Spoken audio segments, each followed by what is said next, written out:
Você vai aprender física, eu garanto. Fera, quando a gente fala de calorimetria, a gente está falando de estudo do calor.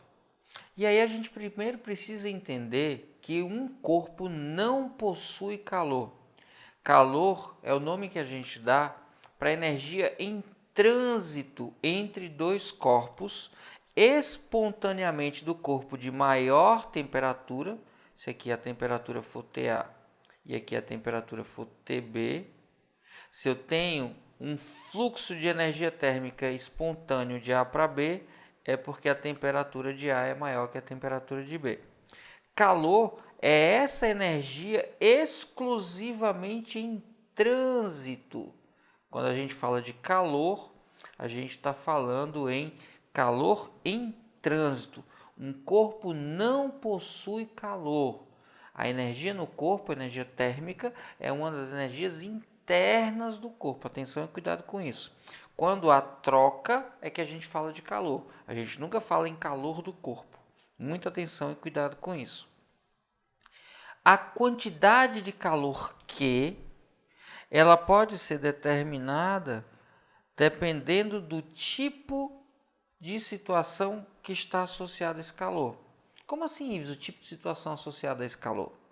O calor pode estar relacionado com duas coisas que acontecem nos corpos.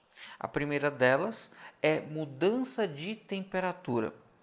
Quando a troca de calor gera uma mudança de temperatura, propicia uma mudança de temperatura, a gente diz que o calor é um calor sensível.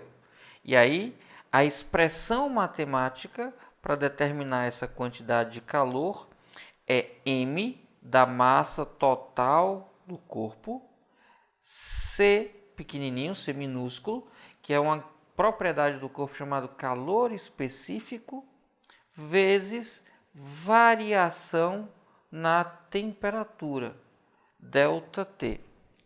Em particular, o produto M vezes C dá origem a uma grandeza chamada de capacidade térmica, Czão, que é definida como a quantidade de energia Q para produzir uma variação de temperatura de 1 grau.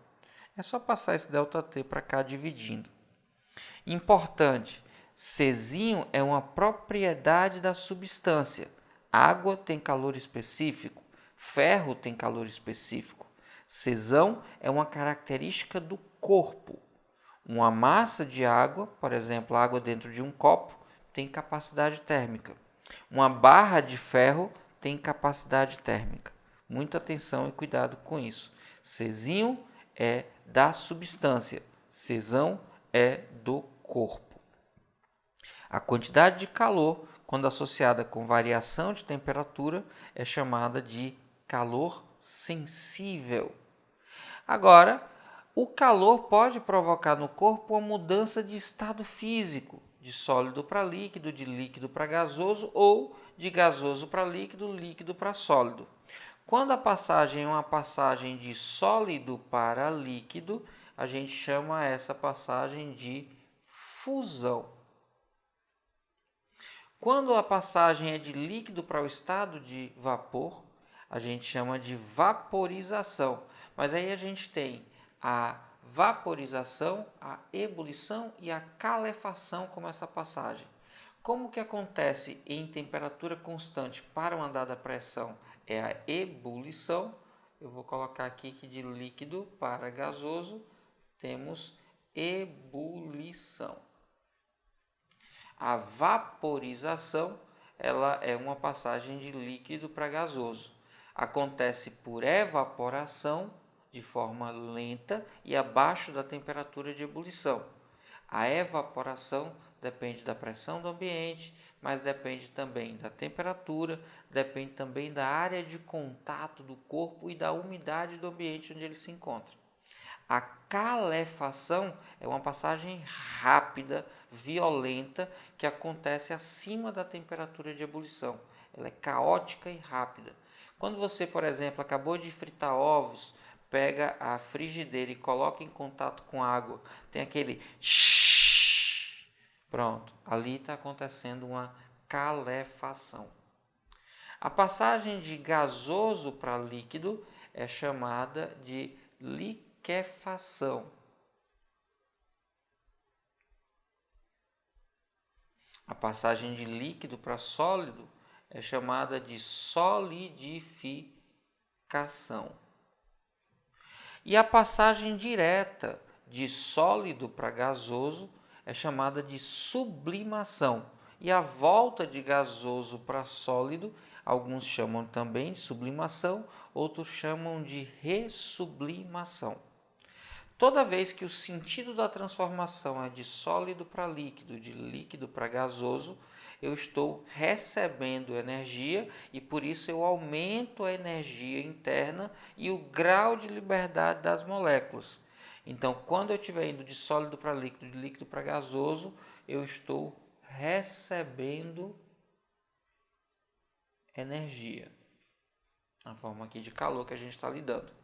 Quando é de gasoso para líquido, de líquido para sólido, eu estou diminuindo o grau de agitação e de liberdade das moléculas. E por isso eu estou cedendo energia.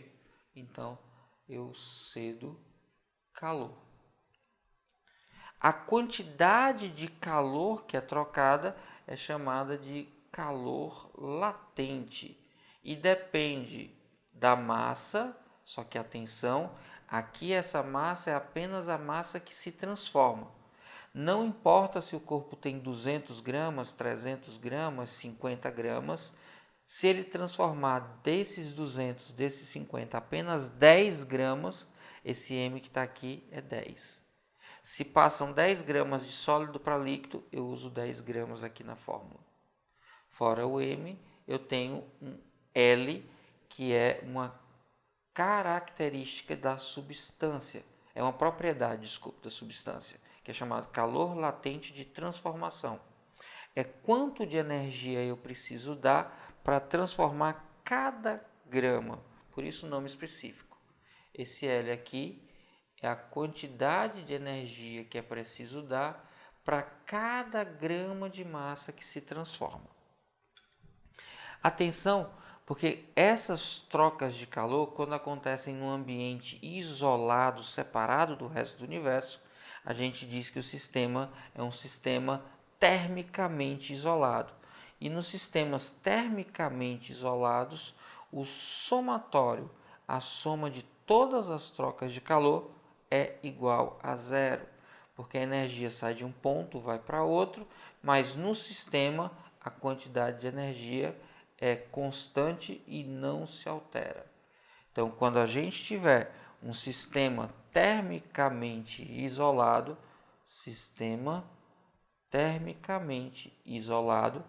as trocas de calor acontecem apenas dentro do sistema e a soma dessas trocas é igual a zero.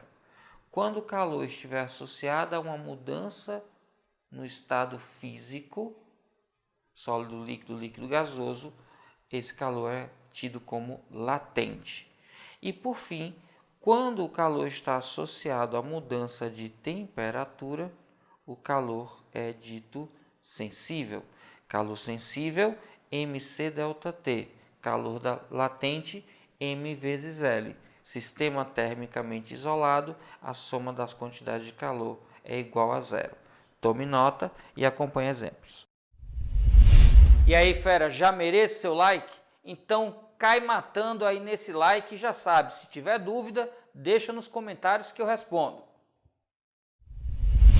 É comum nos referirmos a dias quentes como dias de calor. Muitas vezes ouvimos a expressão como hoje está calor, ou ainda, hoje o calor está muito forte, quando a temperatura ambiente está alta. No contexto científico, é correto o significado de calor usado nessas expressões? Claro que não, né, fera? A gente não tem calor.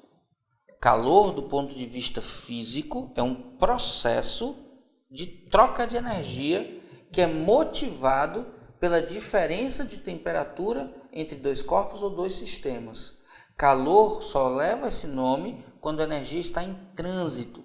Calor é especificamente, atenção, energia térmica em trânsito entre corpos com diferentes temperaturas. Então, o corpo não possui calor, o corpo possui energia interna. Essa energia interna pode ser energia do tipo de agitação, que é energia térmica, e energia de posição, que é energia de ligação. A soma dessas energias é a energia interna. Agora, quando tem uma troca, e essa troca é motivada por diferença de temperaturas, aí a gente tem calor. Então é errado dizer hoje está calor, hoje eu estou sentindo muito quente, seria o correto. Hoje está muito quente, hoje está uma quentura danada. Isso tudo poderia estar certo. Agora, hoje está calor, eu estou com calor, são expressões erradas, mas que muitas vezes são ditas no nosso dia a dia. Esse é o tipo de questão que está relacionada com a habilidade número 3, por exemplo, em que as pessoas confundem conceitos, tá certo? Em que há uma confusão entre o que é calor e o que é sensação térmica. Calor é energia, quente e frio são sensações térmicas. Então, respondendo à pergunta, no contexto científico é correto o significado de calor usado nessas expressões? Não. Então, só por saber que é não, você fica somente com 3 alternativas para analisar. Na letra C ele diz não, pois calor é energia térmica em trânsito. Matou, acabou, somente isso. Alternativa correta, letra C, C de coisa fácil. Aquecedores solares usados em experiências têm o objetivo de elevar a temperatura da água até 70 graus Celsius. No entanto, a temperatura ideal da água para o banho é de 30 graus Celsius.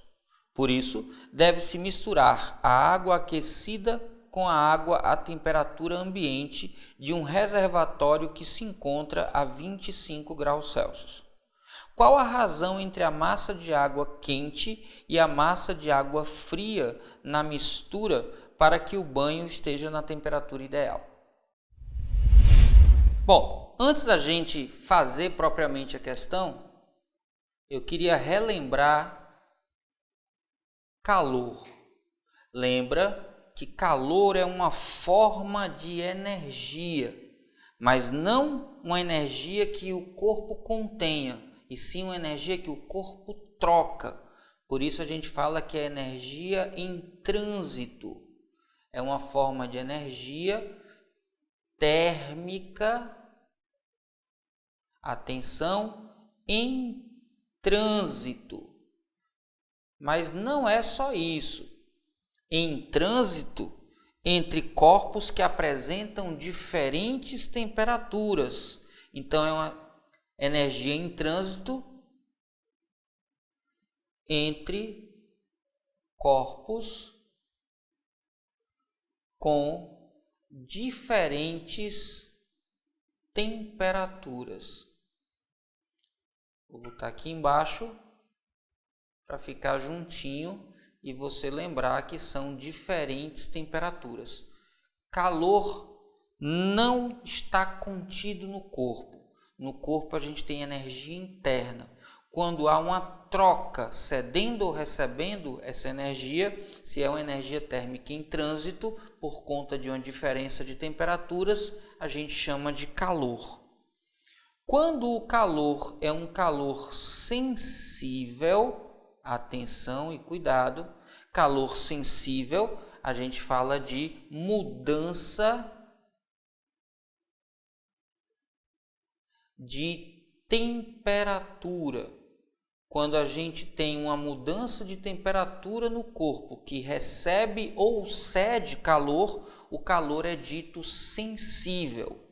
O calor é dito latente quando o corpo que cede ou recebe sofre uma mudança no estado físico. Então anote isso aí, mudança no estado físico. Agora, muito importante. Imagine o seguinte exemplo. Um copo de refrigerante que você coloca gelo. Ao colocar gelo, o refrigerante que tem uma temperatura maior do que o gelo começa a ceder calor para o gelo. Quando o refrigerante começa a ceder calor, começa a mudar a temperatura. O gelo, por sua vez, ao receber esse calor, começa a derreter, começa a ter mudança de estado físico. E aí, o calor é sensível ou o calor é latente? A resposta é: o calor é calor. O efeito do calor é sensível para o refrigerante que mudou de temperatura e o efeito do calor é latente porque houve mudança de estado físico para o gelo. Então, para o refrigerante, o calor cedido por ele tem um efeito sensível, enquanto que para o gelo, o calor recebido por ele tem um efeito latente. Mas calor é calor. Muita atenção e cuidado com isso. Quando a gente tem um sistema termicamente isolado, as trocas de calor podem acontecer, mas exclusivamente entre as partes do sistema. Não há trocas de calor entre o sistema e a sua vizinhança. Por conta disso, o somatório de todas as trocas de calor entre os elementos do sistema é sempre igual a zero, porque parte do sistema perde, mas parte do sistema ganha. Quando eu somo o que uma parte perde com o que a outra ganha, eu tenho então um resultado igual a zero. A quantidade de calor trocada pela parte 1 do sistema, mais a quantidade de calor trocada pela parte 2, mais as quantidades de calor trocada por todas as partes do sistema, resultam sempre em zero. E é exatamente a partir dessa expressão que a gente vai resolver o problema, já que eu estou juntando duas porções de água que atingem o equilíbrio térmico e a gente vai considerar nessas trocas de calor que apenas a água quente e a água fria trocam calor. Então, eu tenho que a quantidade de calor da parte 1 mais a quantidade de calor da parte 2 é igual a zero. Como as duas quantidades estão mudando de temperatura, o calor é sensível. E quando eu falo em calor sensível, eu tenho que a quantidade de calor é dada por massa vezes calor específico vezes variação de temperatura. A mesma coisa para a quantidade 2, massa vezes calor específico vezes a variação de temperatura. Como os dois são água, o calor específico sensível de ambos é o mesmo. Se eu dividir então os dois por C, simplifico isso aqui, e aí eu tenho massa, variação de temperatura, massa, variação de temperatura. Vou chamar a parte de água que estava quente, que inicialmente tinha temperatura 70 graus Celsius. Vou chamar de 2 a parte da água que estava inicialmente fria, a 25 graus Celsius. E vou trazer aqui para cima, e para não misturar eu vou usar o vermelho. A massa 1 eu não sei quanto é, vou chamar de massa quente. A variação de temperatura é a temperatura final, que é a de equilíbrio, que ele diz no problema ser 30, menos a inicial, que é 70, mais a massa 2, que eu não sei quanto é, mas sei que é a fria, vou chamar de MF, de frio, vezes a variação de temperatura, que é a final 30, menos a inicial 25. Ficou apertado, vou trazer para cá. Essa soma aqui é igual a zero. Ora, eu fico então que zero é igual a menos 40 vezes a massa de água inicialmente quente, mais 30 menos 25, 5 vezes a massa fria. Menos 40, que está no segundo membro, ao mudar para o primeiro membro, fica positivo. 40 massa quente é igual a 5 vezes a massa fria. Perceba que a gente pode simplificar dividindo todo mundo aqui por 5. Eu fico então que 8 vezes a massa quente é igual à massa fria, ou seja, a massa fria é 8 vezes maior que a massa quente. A quantidade de massa de água fria é 8 vezes a quantidade de massa da água quente. Só que o que ele pede na questão é a razão entre. Razão entre é uma comparação, eu posso representar por uma divisão. É uma comparação entre a massa de água quente e a massa de água fria. É isso que ele quer saber na questão. Ora, a massa quente eu não sei quanto vale, mas eu sei que a massa fria vale 8 vezes a massa quente. Então, isso aqui seria massa quente sobre, no lugar de massa fria, eu coloco 8 vezes a massa quente. Massa quente em cima, massa quente embaixo, eu posso simplificar. E aqui em cima resta 1. 1 dividido por 8, se você fizer a conta com atenção, você vai encontrar 0,125.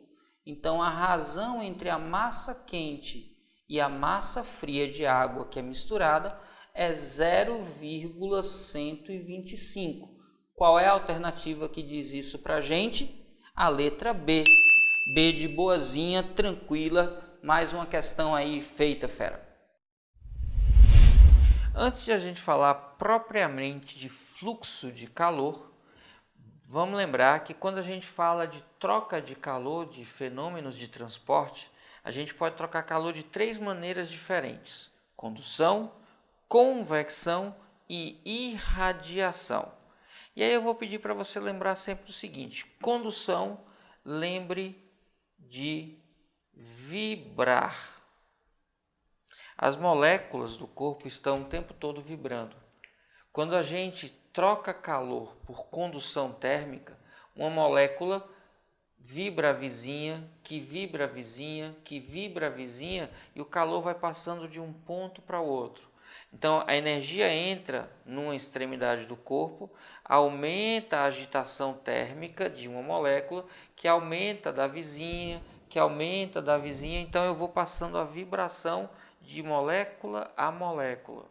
A condução térmica é a forma de troca de calor nos sólidos, embora também possa acontecer em líquidos, mas a forma de transmissão dos sólidos é a condução. A convecção, você vai lembrar de deslocamento.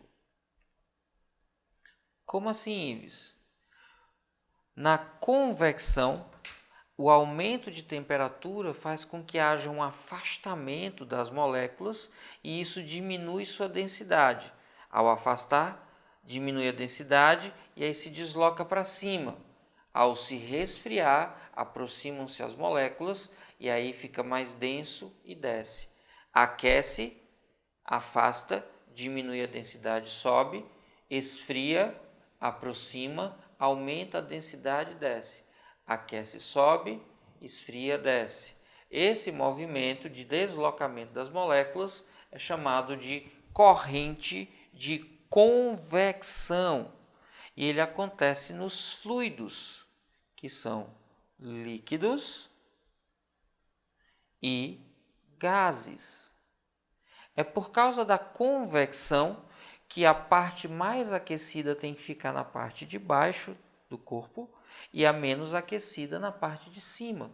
Quando você tem um sistema de refrigeração, condicionador de ar, um refrigerador, a parte mais fria fica em cima, porque eu tenho a parte mais fria, mais densa, desce. A parte mais quente, menos densa, sobe.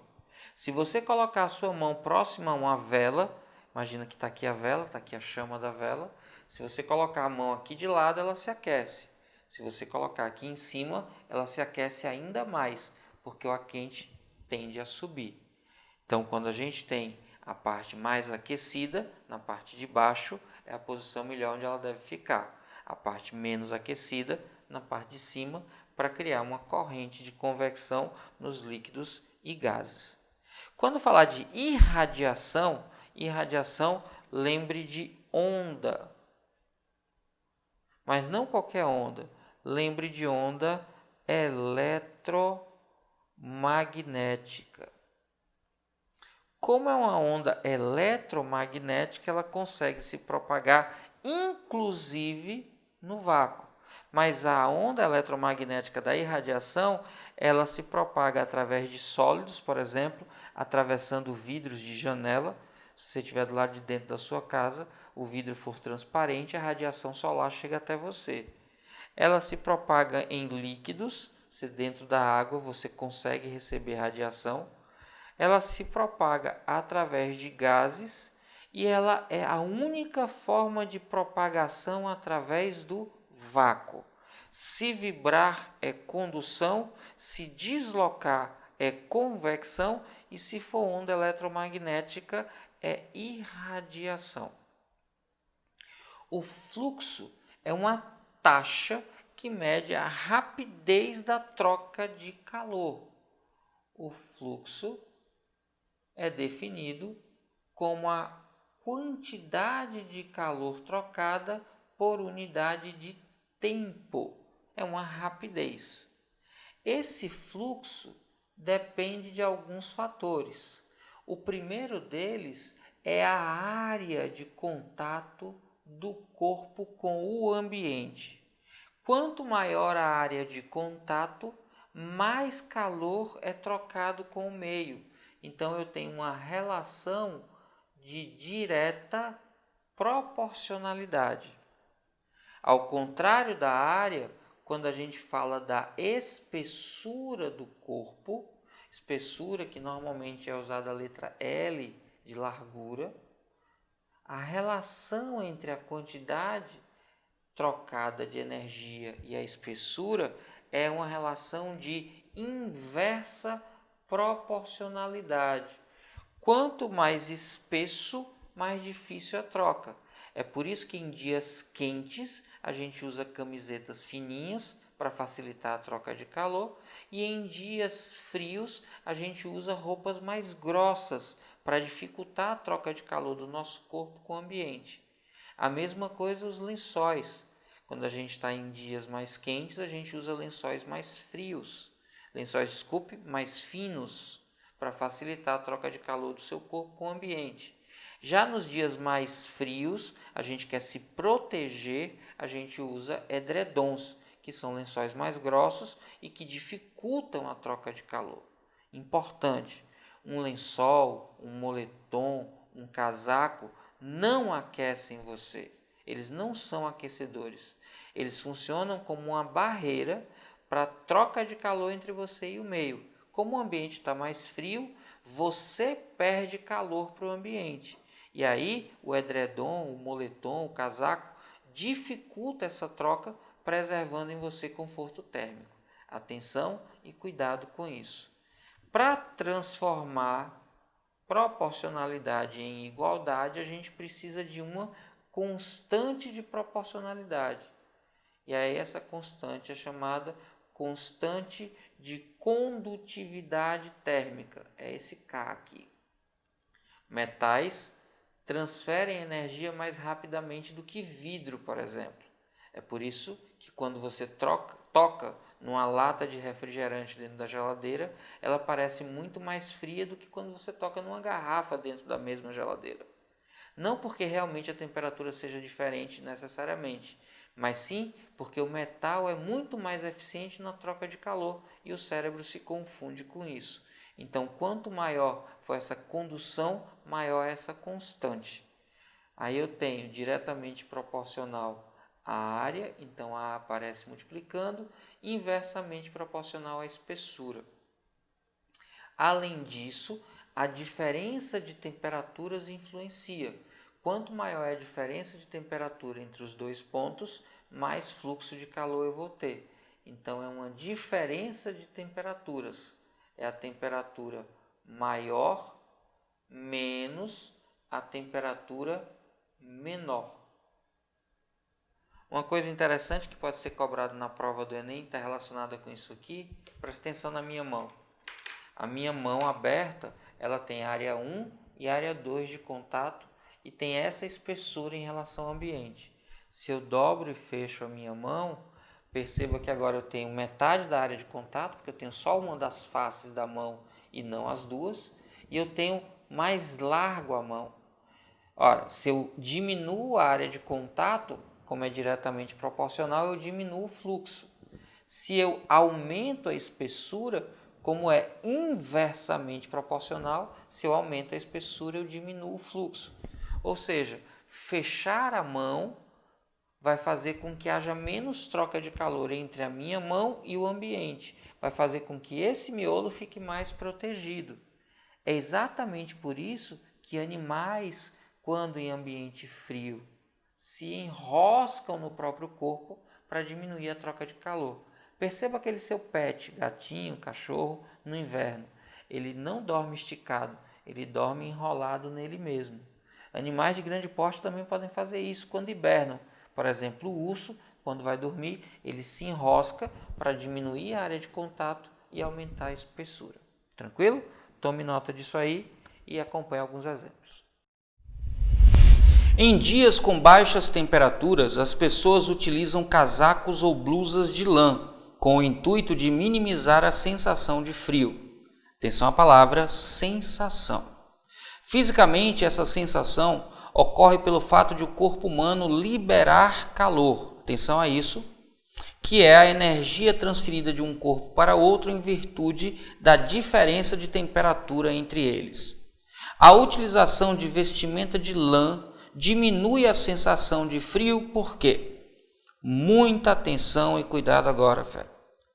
É muito comum que as pessoas pensem que as roupas mais grossas servem para fazer o aquecimento do corpo, como se essas roupas fossem aquecedores. Essa ideia está errada. Esqueça isso. As roupas mais grossas, os cobertores mais grossos, os edredons têm função de isolamento térmico.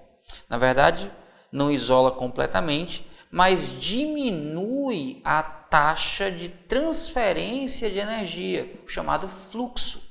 Diminui a perda de calor do corpo para o ambiente externo e, por conta disso, a sensação de frio diminui. Então, toda vez que você falar em cobertor, edredom, roupa grossa, lembre, tudo isso é isolamento térmico, isso diminui o fluxo de calor, que é a taxa de transferência de calor do nosso corpo para o meio externo. Então a gente vai procurar exatamente uma alternativa que diga isso. Qual é a alternativa? Isso, fera. A alternativa correta, letra C, que diz que diminui a taxa de transferência de calor do corpo para o meio externo. C de coisa fácil, tranquila. Esse tipo de questão já foi cobrado outras 2 vezes, então fica muito atento a isso. Cobertor, edredom, roupa grossa tem função de isolamento, não de aquecimento. É isolante térmico, diminui o fluxo, diminui a taxa de transferência de calor para o meio e por isso diminui a sensação de frio. Tranquilo? A tirinha faz referência a uma propriedade de uma grandeza física, em que a função do jornal utilizado pelo homem é a de... Presta atenção na tirinha, fera. Tem um cara que está ali tremendo de frio. Aí de repente vem uma folha e enrola ele, e aí ele brinca dizendo, pelo menos estou por dentro da notícia, no sentido de estou encapsulado pelo jornal, como a notícia encapsulando ele. Mas o que ele quer mostrar aí de propriedade física é que o jornal produz um isolamento térmico. Quando você aumenta a espessura de um tecido que protege seu corpo, você diminui o fluxo de calor através desse tecido. Quando o homem estava sem o jornal, ele estava trocando calor com todo o ambiente e por isso ele sentia essa sensação de frio. Ao se enrolar com o jornal e ficar confinado dentro dele, o jornal oferece um isolamento térmico e o homem troca calor apenas com o ar que está confinado dentro do jornal. Como é um volume menor de ar, esse ar se aquece mais rapidamente e oferece um conforto térmico para o homem. Claro que continua havendo perda para o ambiente, mas quanto mais espessa for a camada de jornal, menor é a troca de calor com o ambiente e mais protegido o homem fica. Então, qual é a função do jornal nessa tirinha? É restringir a perda de calor do homem para o ambiente. Que alternativa diz isso para a gente? Letra D. D de detona, fera. Esse é seu ano.